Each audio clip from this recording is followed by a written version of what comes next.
Tomato চাটনি করার জন্য প্রথমেই দেখো এখানে আমি 4টে মিডিয়াম সাইজের টমেটো ছোট ছোট করে কেটে নিয়েছি। আর ওই সাইডে নিয়েছি দেখো কিছুটা কিশমিশ কাজু। তা আমার হাতের 1 মুঠো কিশমিশ আর 1 মুঠো কাজু আর 5টা খেজুর ছোট ছোট করে কেটে নিয়েছি। আর এখানে রয়েছে আমসত্ত্ব, একটা বড় সাইজের আমসত্ত্বর অর্ধেকের একটু বেশি আমি ছোট ছোট পিস করে কেটে নিয়েছি। দেখো পিসগুলো দেখিয়ে দিচ্ছি, এরকম ধরনেরই পিস করে নিয়েছি। তো চলো এবার রান্নাটা শুরু করা যাক। তো এখানে দেখো আমি কড়াই সর্ষের তেল দিয়েছি একদম অল্প, ওই 1 টেবিল চামচও পুরো দিইনি, একদম অল্প। সর্ষের তেলের মধ্যে আমি একটুখানি 5 ফোড়ন দিয়ে দিলাম, দিয়ে একটু নাড়াচাড়া করে তার মধ্যে হলুদ দিয়ে দিলাম। আর হলুদ দিলে তাহলে ওই টমেটোটা দেওয়ার পরে আর ছিটকাবে না, সেই জন্য।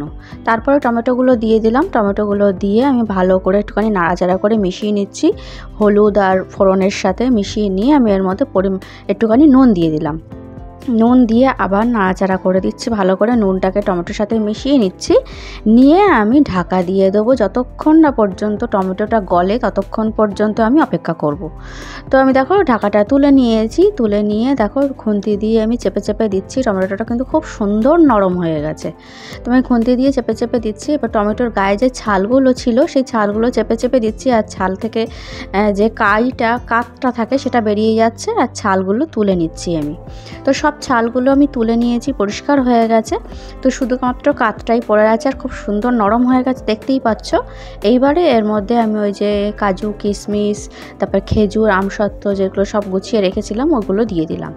দিয়ে ভালো করে একটুখানি নাড়াচাড়া করে মিশিয়ে নিলাম। নিয়ে তারপরে আমি একটু জল দিচ্ছি, জল দিয়ে ভালো করে আবার একটুখানি মিশিয়ে দিচ্ছি। দিয়ে তারপরে আমি চিনি দিয়ে দেবো পরিমাণ মতন। তো এখানে আমি চিনি দিইনি, এখানে আমি মিছরি দিচ্ছি। তো আমি 4 টেবিল চামচ আর কি মিছরি দিলাম। তোমরা চাইলে তোমরা চিনি ইউজ করতে পারো। আর সঙ্গে সামান্য একটুখানি নুন দিলাম। নুন তো আমি টমেটোতে আগে দিয়েছিলামই, আর এই চাটনিটা তো একটু মিষ্টি মিষ্টি হবে, তো নুনটা খুব বেশি দেওয়ার দরকার নেই, খুব সামান্য নুন দিলেই যে টেস্টটা যেটা ব্যালেন্স হবে সেই রকমভাবেই নুনটা দিতে হবে। তো দেখো আমি ঢাকা দিয়ে রেখেছিলাম প্রায় মিনিট 5 মতন। তো তারপর ঢাকা খুলে দেখছো তো কি সুন্দর তৈরি হয়ে গেছে।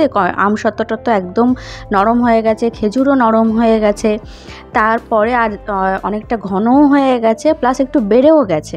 যেহেতু চিনি দেওয়া হয়েছিল ওই জন্য ওখান থেকে জল রিলিজ করে একটু বেড়ে গেছে। তো এরপরে আমি এর মধ্যে একটুখানি ভাজা মশলা দিয়ে দিলাম। ভাজা মশলার মধ্যে ছিল জিরে, ধনে আর শুকনো লঙ্কা, একসাথে আমি একটু শুকনো খোলায় ভেজে নিয়ে গুঁড়ো করে নিয়েছি। তো ভাজা মশলাটা দিয়ে দিলাম, দিয়ে এইবার একটুখানি নাড়াচাড়া করে ভালো করে মিশিয়ে নিয়ে এখানে আমি 1/2 চামচ মতন ভিনিগার দিয়ে দিলাম। দিয়ে আবার ভালো করে মিশিয়ে দিচ্ছি। তো ভিনিগার দেওয়ার ফলে কি হবে, অতিরিক্ত যে মিষ্টি ভাবটা সেই মিষ্টির সঙ্গে একটুখানি টক মানে একটু ব্যালেন্স হবে, খুব সুন্দর লাগবে খেতে। আর তার সঙ্গে ভিনিগার দিলে চাটনিটাকে 7 দিন পর্যন্ত স্টোর করে রাখা যাবে। টমেটো আমসত্ত্বের চাটনি কিন্তু আমার একদম রেডি। ভিডিওটা ভালো লাগলে লাইক করে দিও, আমার চ্যানেলটা সাবস্ক্রাইব করে দিও। তাহলে আজকের মতন টাটা।